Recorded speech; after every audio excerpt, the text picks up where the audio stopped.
Reka nongere gwikaze mu makuru n'ibiganiro byacu bya buri munsi ni kakanya tugiye kugaruka ku makuru agezweho na makuru bari kugenda avugwa hirya no hino mu bitangazamakuru bitandukanye. Igisirikare cya Uganda kishe abasirikare batanu ba Sudani y'Epfo. Iyi nkuru ikomeza igira iti abasirikare batanu ba Sudani y'Epfo bishwe n'ingabo za Uganda mu mirwano yabaye mu ntangiriro z'iki cyumweru kuwa mbere ku mupaka uhuza ibyo bihugu byombi nk'uko byatangajwe kuri uyu wa gatatu n'abayobozi bo mu ntara ya Equateur y'Amajyepfo aho iyi mirwano yabereye.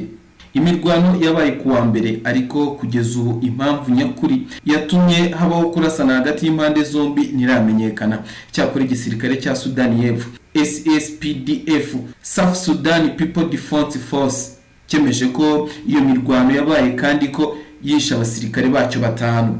Intara ya Equatorial y'Amajyepfo isanzwe ifite umupaka muremure ihuriyeho na Uganda kandi mu bihe byashize yagiye igaragaramo ibibazo by'umutekano muke uterwa n'imyeshyamba, ubujura bwitwaje intwaro ndetse n'abasirikare bambukiranye imipaka ku buryo budakurikije amategeko. Igisirikare cya Uganda UPDF Uganda People Defense Force ntikiragira icyo kivuga ku ruhare cyaba cyagize muri iyi mirwano ndetse nta n'impande za guverinoma z'ibihugu byombi ziragira icyo zitangaza ku rwego rwa diplomasi.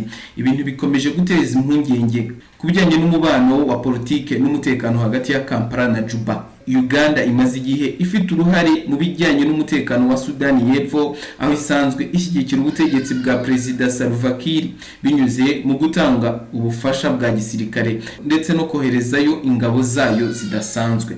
Mu kwezi kwa Werurwe 2025 Uganda yohereje ingabo zidasanzwe Special Force muri Sudani y'Epfo mu rwego rwo gukomeza kurinda ubutegetsi bwa Salva Kiir, guhashya imitwe y'inyeshyamba ndetse no gufatanya n'ingabo z'icyo gihugu mu bikorwa byo kugarura amahoro. Iyi mirwano yabaye hagati y'ingabo z'ibihugu byombi ishobora kugira ingaruka itari nziza ku mikoranire y'igisirikare bari basanzwe bafitanye ndetse no ku rugendo rwo guhosha intambara z'imbere muri Sudani y'Epfo zishingiye ku bwoko n'inyungu za politike.